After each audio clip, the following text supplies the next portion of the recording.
What is up, football fans? I am back here again to do another video. In this video I won't be talking about the Broncos like I usually do. I just wanted to make a video real quick before the season kicks off tonight, of course, between the Steelers and Patriots, and just kind of give my predictions for this upcoming NFL season, 2015 NFL season. Just run down each individual division in each conference, of course, and just talk about each team briefly. Going to try to make this video as quick as possible. Might end up, making this a two-part video or splitting it in two parts. We'll see how it goes. But again, just wanted to get my predictions out there for the season before it kicked off. So going to do that here in this video, and I'm going to start with the NFC. And the first division in the NFC I'll be talking about is the NFC East. Washington Redskins. This team is just a mess overall. I think their defense is actually pretty solid. I like Ryan Kerrigan a lot. They brought in Terrence Knighton.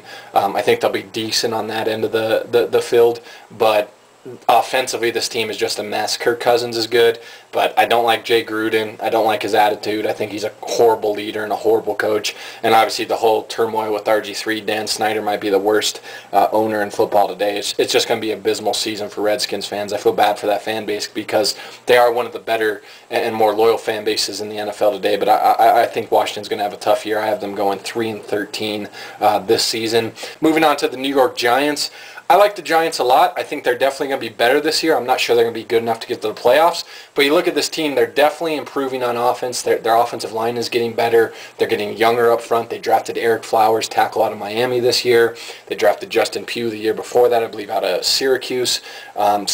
They're getting better up front in terms of their offensive line. They brought in Shane Vereen, so they kind of got a change of pace receiving back now. And, of course, everyone knows about Odell Beckham Jr., the rookie year he had last year. They got Ruben Randall. Victor Cruz is coming back. They got a solid tight end in Larry Donnell. And Eli Manning, with this amount of firepower at his disposal, I think is going to have a pretty good year. So I'm not sure the Giants will get in the playoffs. I definitely think they're going to be in the wild card battle for the NFC all year. I have them going 8-8. They might just come a little bit short in terms of making the playoffs, but I think they're going to be one of the funner teams to watch offensively. Defensively, I got a lot of questions about them. They got mediocre talent on that side of the ball.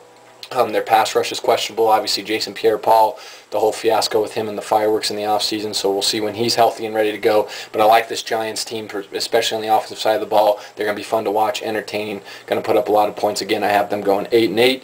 Moving on to the Dallas Cowboys, another team that I think is going to be pretty solid this year. Obviously, they lost to DeMarco Murray, and that is going to be a void that is going to be tough to fill. But I think with them bringing in Darren McFadden and Joseph Randle, having that kind of two-headed monster, that running back by committee approach that Jason Garrett has said they're going to utilize this season, I think it's going to at least somewhat fill that gap or void that DeMarco Murray left with him going to Philadelphia. So I still think they're going to be an effective team around the ball, and I think Darren McFadden, they're going to have some options with him, utilizing him as a back in terms of in passing situations on third downs. He's a guy that obviously on a screen play could take that 40 yards to the house. I mean, as long as Darren McFadden stays healthy, he can be definitely a great weapon for this Cowboys offense to utilize. And you're talking about a team that arguably has the best offensive line in football, and they still have a great receiving core. Tony Romo still has a ton of weapons to utilize in the passing game. Des Bryant, of course, Cole Beasley, one of the better, I think, slot receivers in the game today. Terrence Williams, great deep threat. Jason Witten, his safety blanket, and Tony Romo's no slouch either. Behind that offensive line, I think Dallas is going to be better at passing the ball this year. But like the Giants, I have a lot of questions about their defense. They lost Orlando Scandrick in their secondary to an ACL. Their pass rush is very questionable. They have some, obviously, questions about Greg Hardy and Randy Gregory, the defensive end they drafted out of Nebraska going into the season. But if those two guys can play well and not have any off the field problems, this definitely could be a lethal pass rush. And I think Dallas is once again going to be in the playoff hunt. Don't see them going 12-4 again, but I think they'll be more effective passing the ball. They might take a step back running the ball, but I still think Randall and McFadden will be effective enough there, and I think they'll definitely be in the wild card hunt. I have Dallas going 9-7 this season. And the last team in the NFC East I'm going to talk about, the Philadelphia Eagles. What offseason it's been for them. Chip Kelly definitely has not made many fans, so to say, this offseason. But you can't deny the guy is a great football mind, a great coach, and one of the best, obviously, offensive minds in football. And with them bringing in DeMarco Murray, I think that's going to be huge for their offense. You look at their running back group, they got DeMarco Murray, kind of their cowbell back now, with Darren Sproles, that change of pace back, and then Ryan Matthews kind of for insurance policy. They got a ton of depth and a ton of talent at the running back position. And in Chip Kelly's offensive system, with those three running backs, they're going to be a lethal offense. And yeah, they made the huge move by trading Nick Foles for Sam Bradford. I like Sam Bradford. I think he's a very capable quarterback. But obviously there's a ton of questions about his health. Can he stay healthy for a full 16-game season? I mean, the guy is about as durable as a piece of paper. So hopefully he can stay healthy, and I think if he can do some good things in Chip Kelly's offense. And I like their receiving duo, man, that they got. Nelson Aguilar, the wide receiver out of USC, they drafted in the first round this year, and then Jordan Matthews, their rookie from last year, I believe out of Vanderbilt. I like that young receiving duo there. I think both those guys are going to have good years. Nelson Aguilar can be that deep threat for this team. And they're an improved defense, man. They have a really solid linebacking core. They got a solid pass rush, and they improved their secondary. They brought in Byron Maxwell from Seattle, and they got Malcolm Jenkins there at the safety position. So this is improved defense. The back seven of this defense is pretty good. I think they also got Connor Barwin at the linebacker position, so Brandon Graham. They got some guys that can get to the quarterback. So I think with an improved young defensive unit, and with DeMarco Murray coming in that running back group in Chip Kelly's offense with these young wideouts, I think Philly's going to have a really good year. Definitely could blow up in Chip Kelly's face, but I think Bradford stays healthy enough. Their O-line worries me a little bit, but I like Philly to win this division and make the playoffs. I have the Eagles going 11-5 and winning the NFC East. Now moving on to the NFC West. First team I'm going to talk about in this division, the San Francisco 49ers. This team has undergone a ton of changes this offseason. They've lost so much talent, especially on the defensive side of the ball. Of course, Patrick Willis retired. Justin Smith retired. Alden Smith they released because he had another off-the-field incident. They lost Frank Gore to the Colts. And, of course, they lost their coach in Jim Harbaugh, who was now at Michigan. So they got a new coach in Jim Tomsula. They lost all those veterans and leaders, not only on the defensive side of the ball, but a huge, obviously, linchpin to their offense in Frank Gore. So I think this is a team that's got a lot of change, a lot of turmoil, but I think they're going to be better than people expect. Colin Kaepernick, I think, will have a solid year. Carlos Hyde, who steps in now to start at running back for them from Ohio State, the rookie out of from last year, I think is a great running back. I think he's got a ton of potential, big, physical, in-between-the-tackles type running back.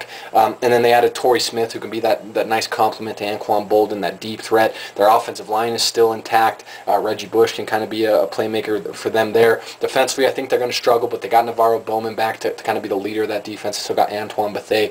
They'll be solid. I think they're going to be better than people expect, but they're still not going to make the playoffs. Just a ton of change for San Francisco to overcome this year, which I think is going to be too much for them to have a successful season, but I still think they'll be solid. I have the Niners going 7-9, and again, I think they'll be a lot better, especially on the offensive side of the ball, than people are expecting this season. Next team I'm going to talk about in this division, the St. Louis Rams. I love what Jeff Fisher has built there.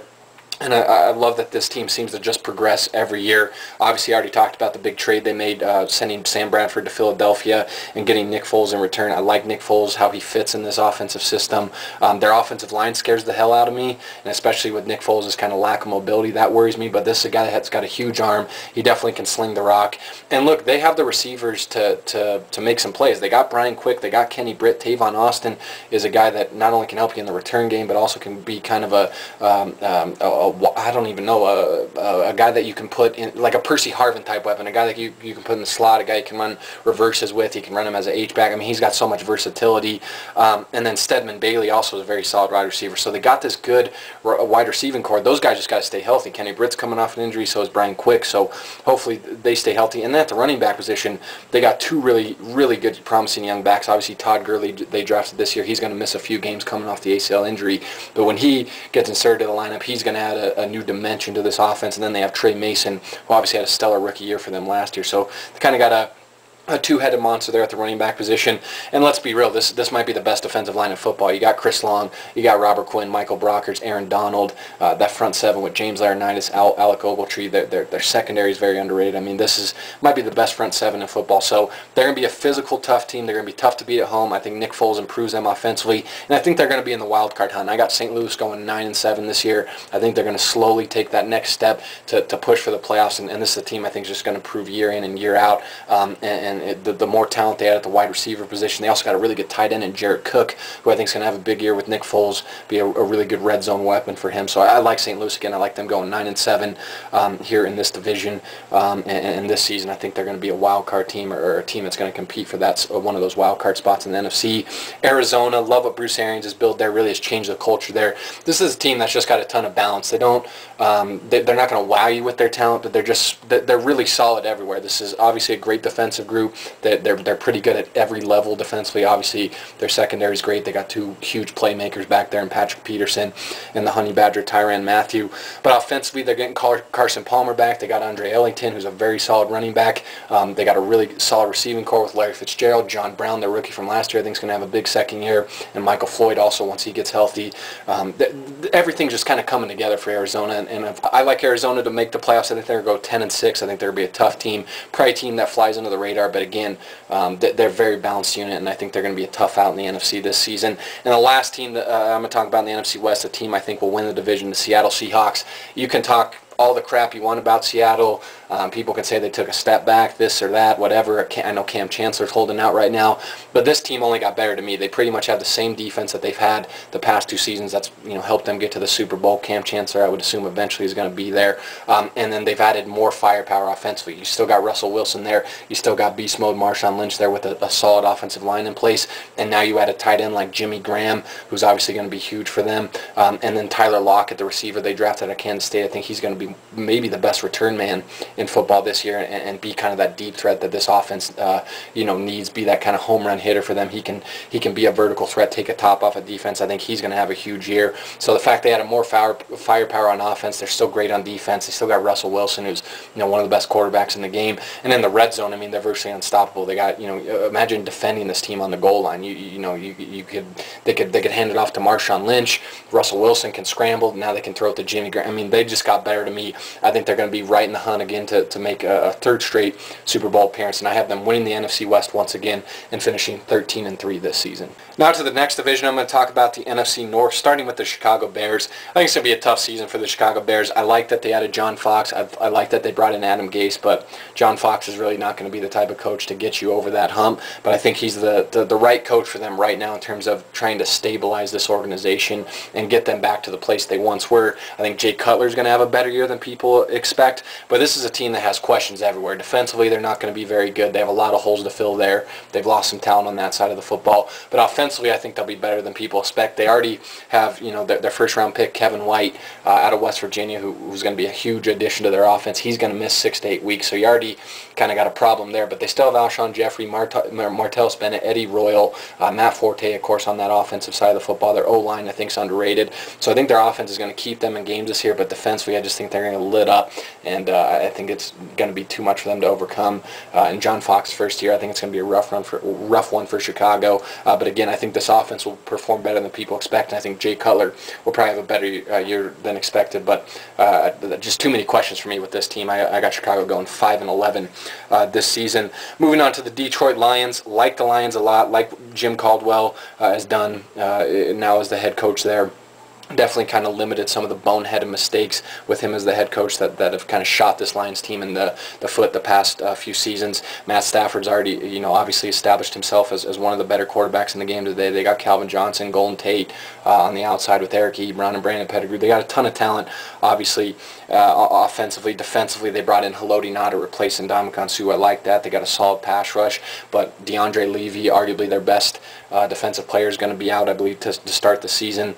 And, I'm not sure they're talented enough to win this division, or I think they'll be competing for one of those last NFC wildcards spots. I think they'll be kind of a spoiler team late this season. And I love that they brought in Amir Abdullah. I think he's going to make them more dynamic offensively. Him and Joke Bell, I like that combination at the running back spot.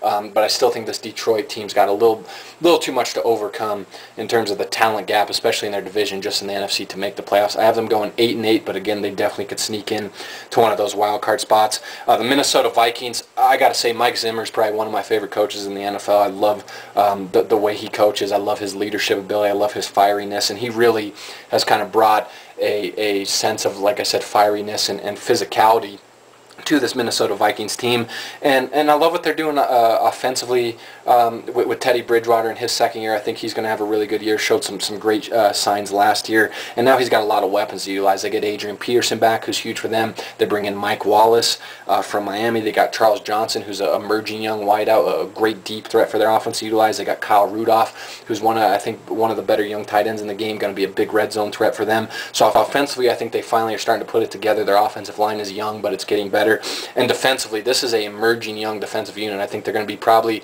one of the 5 to 10 best defenses in the NFL. You look at just the young talent they have on their defense: Anthony Barr, Eric Kendricks, who they drafted this year, Chad Greenway, Sharif Floyd, Xavier Rhodes, Harrison Smith. I mean, they're just stacked all over the place. So really love what they've done defensively. Really love the youth movement that they kind of got going there. They obviously have a plethora of pass rushers. Their secondary is getting better. Got one of the best ball hawking safeties again in Harrison Smith, and they got that great veteran presence in Chad Greenway to go along with 2 great young linebackers in Eric Kendricks and Anthony Barr. So I really like this Minnesota team. I definitely think they're going to take a step forward this year. Like Detroit, I'm not sure they'll get in the playoffs, but they're definitely going to be in the hunt for one of those wild card spots. I also have them finishing 8-8 this season. And the last team in the NFC North I'm going to talk about is the team obviously I think is going to win it, Green Bay. Once again, I think they're going to be NFC North division champions. People can talk about the Jordy Nelson ACL injury all they want, but I almost think that helps this Green Bay team going into this year. I mean, this is a team that I think is going to be more physical because of that injury to Jordy Nelson. And look, they still have a ton of talent on the outside. They still got Randall Cobb, and they got a little guy by the name of Devontae Adams, who I think is in for a breakout season. I think he's just a star waiting to happen, and now with kind of this opportunity with Nelson being hurt, he's, you know, inserted into the starting lineup, being the second receiver behind Cobb. I think he's in for a huge year, and I think he'll definitely help replace somewhat of the production that Jordy Nelson obviously leaves behind with his ACL injury. But again, I think this is going to be a more physical Packers team. With Eddie Lacy, I think they're going to run the ball more. I think their offensive line is one of the better units in the game, and this is a good defense, man. Very undervalued defense, obviously led by Clay Matthews. They got Julius Peppers, B.J. Raji, Clinton Dix, and Casey Hayward leading that secondary. I mean, this is a really underrated secondary. I love their secondary. They got 2 of the better I think they got one of the best safety tandems in the game today, and I have them going 12-4. I think they're going to be right there with Seattle, competing once again for the NFC title. And even though they lost Jordy Nelson, again, I expect a more physical, chippy Packers team, pound that rock with Eddie Lacy just to open up the passing game, of course, with Aaron Rodgers. And hey, as long as you got number 12, you're going to win a lot of games. So I have them going 12-4, winning the NFC North once again, and being right in the mix of things in the NFC for a Super Bowl spot. The last division I'm going to talk about in the NFC, of course, the NFC South, starting with the Atlanta Falcons. I like Matt Ryan a lot. I like Julio Jones a lot. I like that they brought in a pass-catching tight end like Jacob Tamme. They, of course, got Roddy White, Leonard Hangerson. They got some talent on the offensive side of the ball, but their offensive line, I think, is fairly weak, and at the running back position, they really don't have that cowbell back, or really a threat at running back. I mean, Devontae Freeman right now is their starting running back. That's nothing to call home about. And this is a rebuilding defense. They've improved their pass rush. They drafted Vic Beasley, brought in Brooks Reed, but they're still not a very physical defense, and they're very limited on that side of the ball. So I think it's going to be another rough year for Atlanta. I like Matt Ryan a lot. I feel bad for him because I think he's one of the 10 best quarterbacks in the NFL, and he really just doesn't have a whole lot to work with. So I think Atlanta goes 6-10 this year, and again is just kind of slowly but steadily rebuilding their team right now, primarily their defense and offensive line. The Carolina Panthers, I think, are going to have kind of a tough year as well, as I just mentioned, with a similar type year as the Falcons. I also have them going 6-10. This is obviously a great defensive unit led by arguably the best linebacker in the game today in Luke Kuechly, but with Kelvin Benjamin being out for the season with an ACL injury, this is a very limited offense. I think they're going to be able to run the ball pretty effectively with Jonathan Stewart and Cam Newton. They can do some things in the read option and the pistol that they can be somewhat creative offensively, but when your primary receiving options this year are Greg Olsen, Ted Ginn, and a rookie in Devin Funchess, who I think is going to be really good, that's obviously a problem. And no disrespect to Greg Olsen, he's one of the best tight ends in the game, but he's not Rob Gronkowski. He's not a tight end that can carry you offensively. He's going to have a big year, but I mean, it's not going to translate to wins. And Ted Ginn Jr., I mean, I'm surprised Ted Ginn Jr. is still a starting receiver in the NFL. Obviously, he's got big playability, return ability as well, but I don't know. I think this offense is going to struggle, and I think a lot is going to be put on this defense to win games, and I don't see it, them winning much games this year. So again, I got the Panthers going 6-10. Next team, the Tampa Bay Buccaneers. This is a team I think a lot of people are sleeping on, and I could be way wrong about the Buccaneers. I could be way wrong on all of this, but I think Tampa Bay is going to be a lot better than people expect. I think Jameis Winston is a huge piece for them. People can talk all the shit they want about Jameis Winston's personality or his footwork or this, that, or the other, his body, but the guy to me looks like a franchise quarterback, and I will say it right now. I think 3 to 5 years from now, he will be probably one of the 5 to 10 best quarterbacks in the NFL today, and I'm not afraid to put that on record or say that right now. I like Jameis Winston a lot. I think he's a leader, and I think he's the franchise quarterback this franchise has desperately been seeking for years.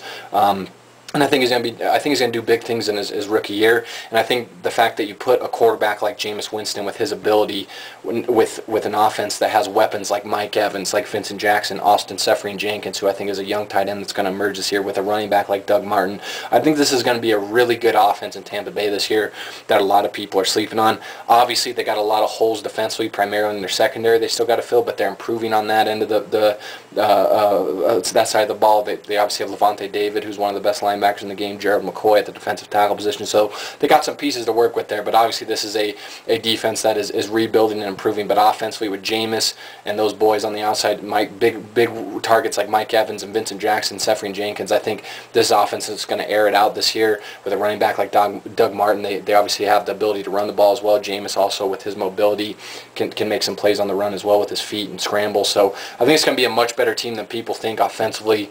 I think they're going to be a really fun team to watch. I don't think they'll win the division. I don't think they'll make the playoffs, but I definitely think they're going to be better. I actually have Tampa Bay going 7-9, which is probably a pretty high win total, 7 wins.